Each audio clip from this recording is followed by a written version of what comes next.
Alright, y'all.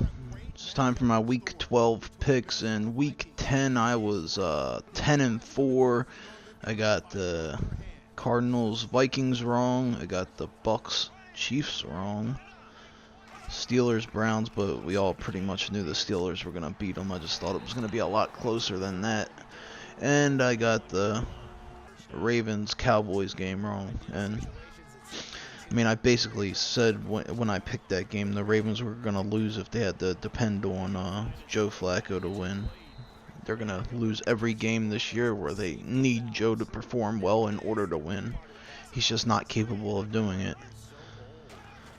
My week 12 picks, Thursday, 12:30 noon, Thanksgiving Day. You got the 6-4 Vikings at the 6-4 Lions for control of the NFC North. I'm going to take the Lions. I just don't trust Sam Bradford.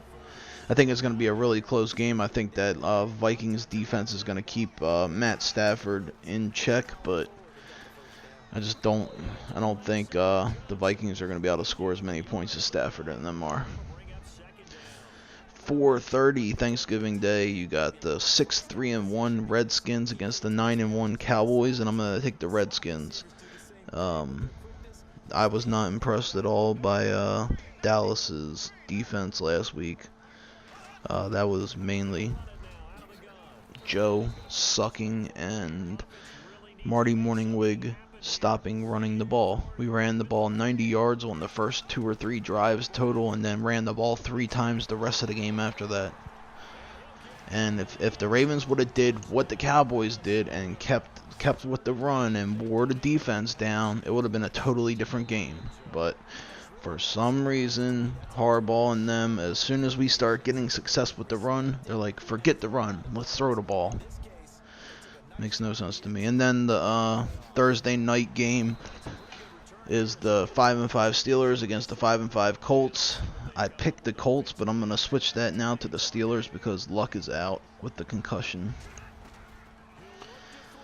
1 o'clock Sunday, you got the 4-6 Chargers against the 6-4 Texans. I'm going to take the Chargers just because Brock Osweiler sucks. Like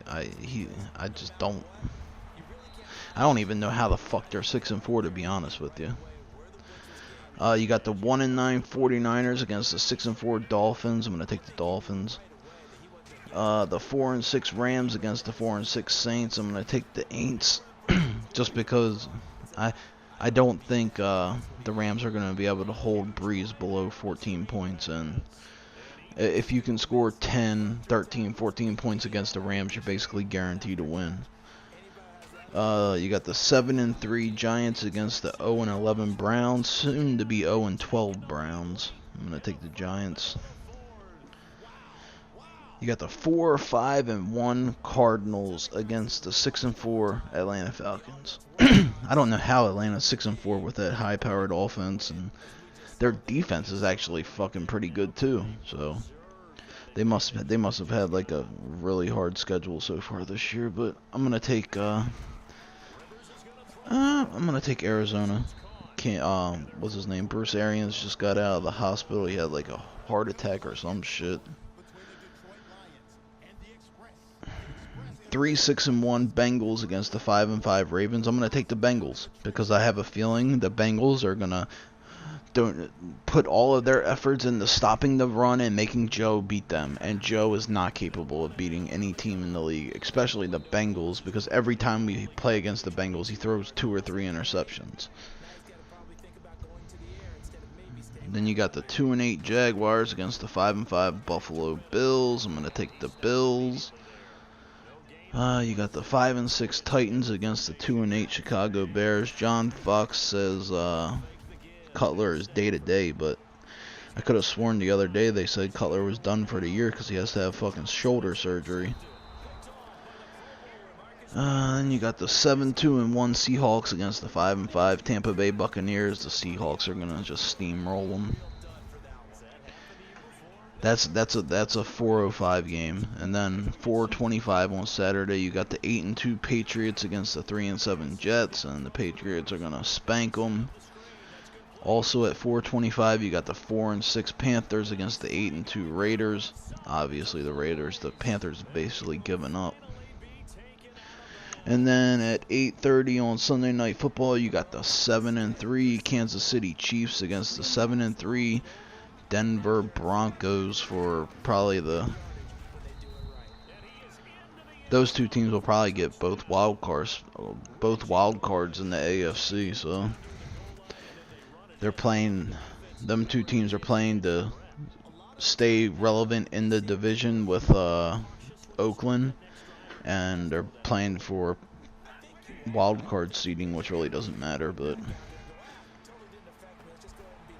and then Monday Night Football, 8:30, the 4-6 Packers against the 5-5 Eagles. I'm gonna take the Packers, just because the Eagles aren't gonna come in there and be slinging the ball all over the place and making that fucking Green Bay defense look as bad as they really are. And Philadelphia's defense isn't that good itself, so Aaron Rodgers is gonna be putting up some points on them. So I'm gonna take the Packers. But yeah, both of them teams are like the Ravens. They're basically dead. The only chance the Ravens have is if the Steelers keep on choking and the Ravens can find a way to win a couple more games. But I really don't see it happening, because everyone knows to beat the Ravens, all you have to do is stop the run.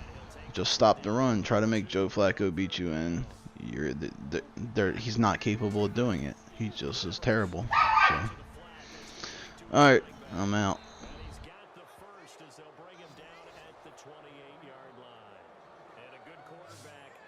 Zone coverage, if he has just a little bit of time to survey the scene, that's what's going to happen. No doubt about it. If there's no pressure, he's going to continue to pick them apart, because he'll have all that time to find someone open. Remember when Carolina did that against Denver? They lost the game ultimately.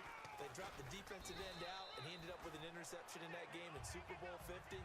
And we praised the offense for trying to set the tempo and establish things, but the defensive guys, hey, they just won the battle there. It wasn't a big run given up. They don't always have to absorb the body blow. We take a break. Defense sinking pass. They've got the nickel set out on 3rd and 6. They'll buy some time right. Letting one go deep for the end zone. Into a double team, and it's intercepted. It's the 2014 NFL interception leader, Glover Quinn. Well, Charles, they were close in the end, but they couldn't.